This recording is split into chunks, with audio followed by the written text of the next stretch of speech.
Hello, everyone. Welcome back to week 6. So this week we are going to discuss about individual differences in learning. So even when these students are in the same classroom, for example, this particular classroom, learning the same material, we are learning the same material from the same instructor, but still it is quite obvious that we all often learn very differently. So last week, we slightly talked about how there are these individual differences in terms of risk taking, for instance, or regarding the tolerance level of ambiguity. Similar to that, some students might prefer visual aids or visual materials like videos or audio, and others might, in fact, prefer discussions or hands on activities. In this classroom as well, some students might prefer to make very quick decisions, while others take more time to think quite carefully. So, in second language learning research, these differences are very, very important because they influence how these students process information, solve problems, and also develop language skills. So, this week, we are going to focus on several aspects of individual differences, including things like learning style, learning styles, cognitive styles, learning strategies, and towards the end, we are going to talk more specifically about learner autonomy and also self-regulation. So with that said, even before we begin the next slide, I want you to take some time to think about yourself. So here I have a slide where I want you to take some time, think about who you are and what is your learning style. Excuse me, I actually caught a cold, so my voice quality might not be that good today. But so go through the first question. For instance, what is your learning style? Do you prefer reading? Do you prefer speaking? Or do you like listening to explanations, for example, or do you practice actively? All these types of things might answer this particular question of what your learning style is. Moving on to the second one, how do you prepare for assignments and exams? For instance, some students can review notes repeatedly, some might create summaries, some might practice with problems. People might approach these course assignments and exams differently. So try to think about how you do it because that might in turn inform about who you are. The final question is, what learning strategies do you have? So these are the things that we talk about strategies, where strategies are these concrete actions that you in fact take in order to learn more effectively and efficiently. So take a few moments to think about these questions by yourself before even moving on to the next slide. Okay, so I'm going to assume that you have spent some time reflecting on your own learning styles and learning strategies. The reason why I ask you guys to think about those is because it's very important to distinguish between learning styles and learning strategies. First of all, learning styles. Learning styles refer to relatively very stable preferences in how people learn. So they reflect general characteristics of learners' thinking and emotional responses. So it suggests that it is a consistent and relatively enduring, which means stable and persistent, preferences within an individual. Also, we can find the general characteristics of a learner's intellectual thinking and also emotional functioning, the responses that differentiate one person from others. For example, some students consistently prefer visual materials, right? Or while other people might prefer to have, for example, practice. Their preference, as you can say, would be the style, the learning style. So I hope you were able to answer your learning style correctly according to these different distinctions. Second, we have learning strategies now. Learning strategies are specific techniques, okay, specific methods or techniques that that learners use to accomplish a problem or a task. So here we talk about how these refer to the ways of cooperating or acting to achieve a particular goal. And in this case, strategies, in fact, might be flexible and variable that often changes from moment to moment within an individual. So, for example, strategies could be things like summarizing a text or repeating vocabulary.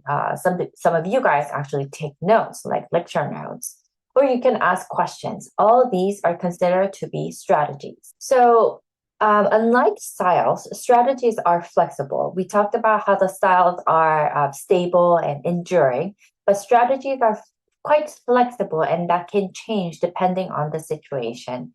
So that would be the stark difference between what style is and what strategies are. So moving on to the next slide where we talk about the learning style strategies and this time cognitive strategies. We are going to clarify three related concepts. The first one is the learning style, the one that we just looked at. So just reviewing what we have just talked about, learning styles include cognitive, affective, and psychological, physiological traits that influence, that are relatively stable indicators, and also that influence how learners interact with the learning environments. So how they interact with and also respond to the learning environment. Therefore, this is a general predisposition, as we just talked about, voluntary or not, toward a processing information in a particular way. So there is this general characteristics that we call learning styles. However, the second one, learning strategies that we just looked at, which are the specific actions that these learners use to process, store, and also retrieve information. It involves taking in and working with messages from other people, as opposed to communication strategies, which focus on only conveying message. So that's a little bit different. For example, in learning strategies, as I mentioned before, it could be organizing vocabulary, making associations, and also repeating sentences. All these will be understood to be learning styles. So this time, we are going to talk about cognitive style. Cognitive style refers to a person's preferred way of solving problems or processing information. So it refers to how this individual learner prefers to learn the material. So it's more closely connected to the preference. So in short, style was referring to more of the general preference, but cognitive style refers more of the preferred way of thinking. So it's because it's related to cognition, right? And strategy is a little bit different too, because it refers to the specific technique. I hope this somewhat clarified it, but we are going to discuss a little bit more about cognitive style now. So moving on to cognitive style now, we just talked about how cognitive style refers to how people process information and also solve problems. So different individuals approach tasks differently. When I ask you to take a look at this particular image here, right? You might interpret it differently depending on your own preference again. Some people might start to prefer analyzing details step by step. Others might in fact prefer seeing the overall picture first, right? When I ask you guys to find the 5 differences or 3, I forgot how many differences there are in here in this image. But some of you might have started just looking at one particular point, moving from left to right, or from the corner to the middle, or start with the middle. Or some of you might actually have somewhat stepped back in a way, trying to look at the image from the overall picture first from distance. So you might have approached this particular image, this task here, completely differently, depending on your own cognitive style. So cognitive style influence how learners understand information, also how they organize knowledge, and finally, how they approach these learning tasks. So several cognitive styles have been studied in language learning, and we are going to look at some of the examples and how people have tried to understand them. So one important cognitive style distinction is field independence and field dependence. So we have something, I haven't moved the slide yet. So the one is called field independence and the other one is dependence. As you can tell from the wording itself, field independence has to do with the ability to perceive a particular relevant item or factor within a field of distracting information. So field independent learners can easily focus on specific detail, even when there is distracting information around. So you can think about yourself too. Am I a field independent person or field dependent person? For example, in language learning, these field independent people, learners, might be good at analyzing grammar rules or identifying errors. You can always find errors. So that could refer to the field independent learners. On the other hand, in contrast, we have field dependence, which refers to the tendency to be dependent on the overall field, making it difficult to perceive individual parts embedded within, although the field is perceived clearly as a unified whole. So I think the point here is that it is understood as the unified whole. So these field dependent learners tend to see the overall picture rather than isolated parts. They may find it a little bit harder, therefore, to separate details. However, they often perform quite well in social and communicative situations because they can get the whole message, what's going on generally, the overall idea, the big picture. Some researchers, in fact, also use the term field sensitivity, which highlights the positive aspects of field dependence. So when you say that this person is field sensitive, you're sensitive to the field, right? So almost the same as field dependence, but with an emphasis on the positive aspects. So it's the wording difference, I think. When you say that someone depends on you, it sounds very heavy, quite a lot. But if somebody is sensitive, it sounds somewhat positive, right? So it's how we interpret the same type of abilities in a different way. So I want you to take some time to just absorb it and think about, am I a person who is quite more of a field independent person, or am I more of a field dependent person or field sensitive person? But as you can tell, for field dependence and field sensitivity, they are a bit more sensitive to the field, not really focusing on detail.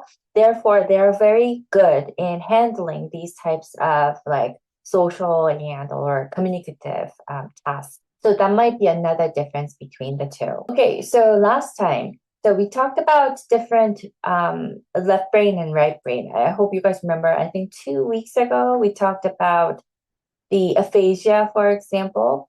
So this time we are going to talk about this idea of left brain versus right brain dominance. So left brain dominance is oftentimes associated with, I want you to think about which one you think is more relevant to you. Left brain dominance is more associated with logical reasoning, analytical thinking, and also step-by-step processing. So these are some of the characteristics related to left brain dominance. So this refers to a style that favors logical and very analytical thinking, associated with mathematical and linear processing of information. So a lot of the times learners move from step by step. They want to understand things in a very analytical way. These learners often prefer very structured tasks, such as grammatical rules or grammar analysis. This is easy for them because they can apply the rules, right? However, on the other hand, right brain dominance is oftentimes associated with something that is visual, also auditory, the auditory processing, the auditory images, for example, holistic thinking, that's another element, processing holistic ideas, also emotional and very creative responsive, and also integrative as well. So these learners may in fact respond well to storytelling or images or music. So when we start talking about how people have divided this up into left brain dominance and right brain dominance, they were people who were trying to say that, oh, so these learners who have these, let's say, the characteristic of right brain dominance, they can learn English or they can learn language much easier from stories or by listening to music, for example. But however, it is important to remember that both hemispheres, in fact, work together in real life situations, right? Don't you agree? So even when I described these characteristics related to left brain dominance and right brain dominance, you might have immediately thought, oh, I think I have both. It seems like depending on the tasks that I am doing, sometimes this works better, sometimes this works better. It's not really the idea that you being dominated. It doesn't necessarily mean that that's the only way or that's the best way for a learner to tackle a task. However, there are ways. So people have approached this whole idea in an attempt to understand learners, as you can say, that in the past we were trying to understand human learning from looking at children, but then it moved on, right? We compared human to animals, for example, later on. And here in this way, like dividing the brain up into two different parts, people were trying to understand. I think that's where this all came from. But as we can tell, this is not something that we can say that it's divided up into two. It's all somewhat co-constructed, and they have been somewhat doing this collaborative work together in real life situations. Another one that we somewhat went over last time has to do with this idea of tolerance, ambiguity tolerance, and also ambiguity intolerance. This is somewhat important too, that it has to do with the language learning that often involves uncertainty.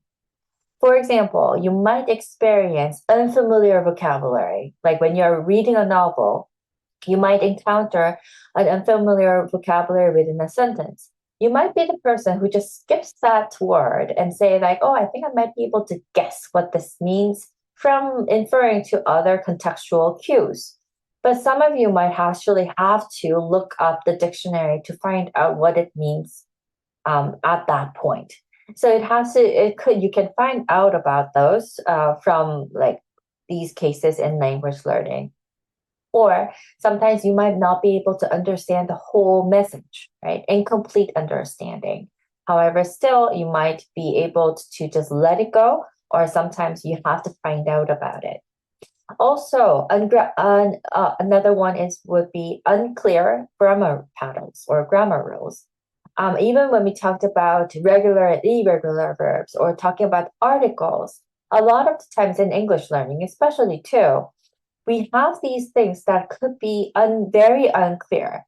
It seems like it's only dependent on the native speaker's instinct, but even so, they all do also argue. And I've witnessed that so many times that even native speaker, we are arguing, is this the right way? Or what's the difference between these two? Or they might get confused of the underlying message or the use of it too.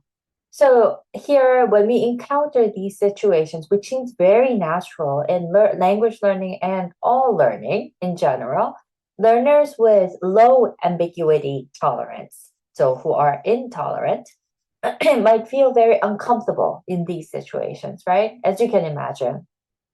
And they might, in fact, demand clearer rules, right?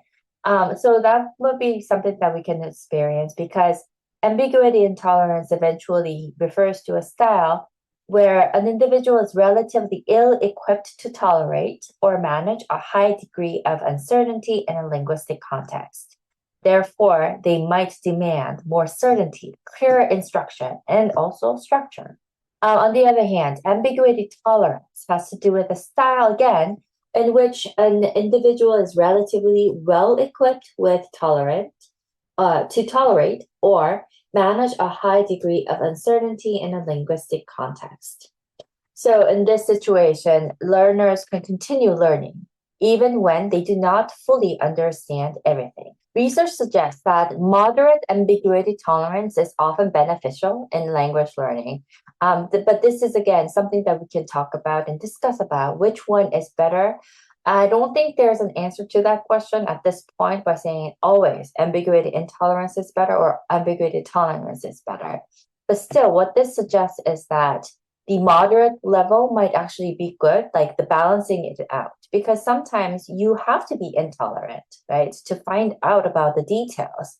And sometimes you have to be tolerant in order to not exhaust yourself out or not to get too frustrated in the learning process. So maintaining that balance is quite important. Okay, so moving on now to the next concept has to do with another cognitive style distinction is reflection and versus impulsive learning styles. So when we talk about reflective learners, what they do is they tend to take time before responding, and they carefully go over some of the alternatives before making the decision. So it refers to the tendency to take a relatively long time to make a decision or solve a problem, often in order to consider or weigh different options carefully before deciding. So this type of style is called reflective style, who take a long time before making a final decision. So the good side is they can make a very good, I guess, careful decision, considering all the pros and cons, weighing them and seeing what seems to be the best. And I feel like I have close friends who are quite reflective in that sense. But then what happens to them is sometimes you lose the important timing, right? So you're too late. For example, I don't think this is language learning per se, but if you're shopping for something and if you're online shopping, and sometimes you have to think like, what do I really need it? Is this the best color for me? So you think about all these different options, and then it becomes somewhat quite late. And I guess things could be sold out at the end of when you make your final decision. But these could happen if you have a reflective style. So they may produce more accurate answers, but these answers might sometimes be quite slow and more. They could respond more slowly compared to the impulsive style. However, now looking at the impulsive style, it refers to the tendency to make quick decisions when responding to problems. So these decisions may often involve risk taking or guessing, though they might not always be get based on guessing. That's what I was trying to say. So as you can imagine, impulsive learners respond very quickly, and they are more willing to guess. So if you watch those quiz shows, I don't know how many of you have seen one before, but when you look at quiz shows, there are different styles involved. Some people try to go over, even though they have those time limits, they might take a little bit more time because they want to go over all the options. And that might be called the reflective styles. But also, you might find people who just like after hearing one word, buzzing, pushing the buzz button and saying like their answers, because they can use their guessing, right, as well. So there are just different styles. And in language learning, particularly, we say that both styles can actually be quite useful, however, depending on what type of task you are doing. So it's sometimes impulsive style could work for you in certain tasks. Sometimes reflective styles could work for you.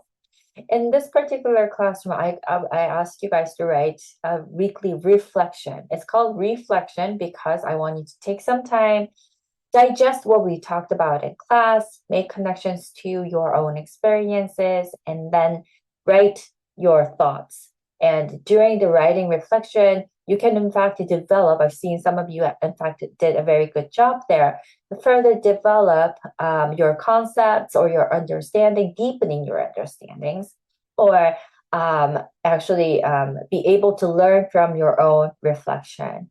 So those could in fact happen. But again, language learning, all these different styles that we've talked so far, they are just, we can't ever say that one style is better than the other. So I think that's the message that you need to take away with you today. So moving on now to the next slide, these are some perceptual learning styles.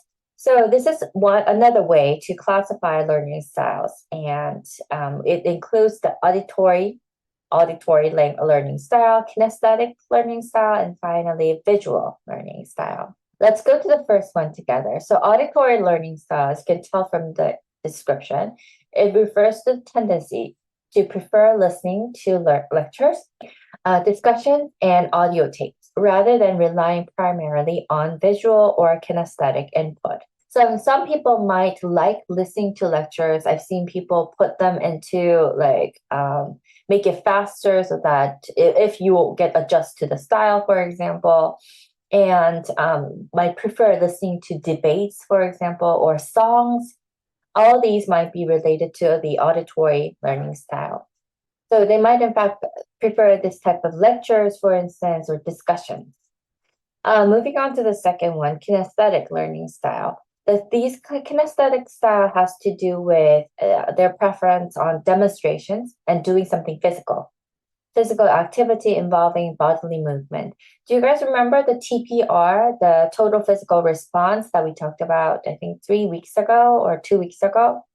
That's for learners who have this kinesthetic learning style, right? They can move, they can use their body, and they can engage in physical activity. So these people, the kinesthetic learners, like or prefer these learning from movement and also these physical activities. Finally, we have visual learners. So visual learning style refers to the preference in the reading and studying charts, diagrams, drawings, and other graphic information. So they like reading, they prefer reading itself, diagrams, charts, and other images or graphs. Many learners actually use a combination of these styles, right? Rather than just relying on just one. I think a lot of the times we mix them up because we can't necessarily say that I'm always a visual learning learner or I'm always an auditory learner. There are things that we all enjoy and enjoy in a different degree. So therefore, a combination of these styles are something that you can often find in language classrooms. So now let's reflect on your own learning. So based on the styles that we have discussed so far, I want you to take some time and think about your own cognitive style. Do you think that your cognitive style changed over time? So, for example, first of all, try to think about whether you think you are reflective or impulsive, field dependent or field independent, visual, auditory, or kinesthetic. Try to think about what kind of cognitive style you have. And the next question that I have for you is, do you think your cognitive style has changed over time? So try to think about these questions and try to think about your own learning styles first.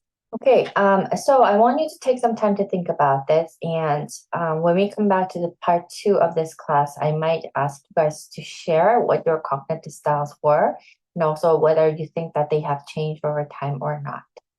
But one other thing to just start is this idea of autonomy, awareness, and action in learning. So we are going to now move towards the next concept of learner autonomy. So we have talked about learner style, the difference between style and strategy, and focus more on the cognitive styles for now. This time, we are going to move on to talk about autonomy. So autonomy essentially refers to learners taking responsibility for their own learning. So that's it, like developing in learners a sense of responsibility for their own learning. It involves self-starting, taking initiative, selecting or using or inventing learning strategies could be another one. And also another thing that's not the learner autonomy could be fostered through a context-sensitive learning environment. Finally, it is closely linked to autonomy. Closely linked to autonomy is the need for learners to become aware of their own learning processes. What this means is that the autonomous learners are good at taking initiative, they select their own strategies, and they also monitor their own process and also progress in general. So, however, autonomy, in fact, requires what's called awareness. So what this means by awareness is consciousness. So this consciousness raising that helps learners develop metacognitive awareness of their ongoing learning. So autonomy, which requires awareness, refers basically to things like how learners are aware of their strengths, their weaknesses, and also their preferred learning styles. So it depends on those. So once they develop awareness, they can take action by selecting strategies that improve their learning. So once learners become aware of their predispositions, their learning styles, become aware of it, strengths and weaknesses, then they can take appropriate action. This action involves selecting and applying various learning strategies that support effective learning. So you can think of them as connected. So we just talked about how autonomy requires awareness. And once they develop awareness, then they can take action by selecting these strategies that will help them in the long run in the learning. Okay, so we have so far been talking about different learning styles, different learning strategies, the difference between the two, and also cognitive styles, and then slightly went over what these concepts of autonomy, awareness, and action learning refers to. What I'm going to do here is I'm going to stop here for part one. Next time that we come back, we are going to go back to the discussion of the questions I asked you related to your own cognitive styles. Please take your time to again reflect on your own learning style and strategies, and I will see you next class. Have a nice day, everyone, whenever you're seeing this, and I hope to see you next class as well.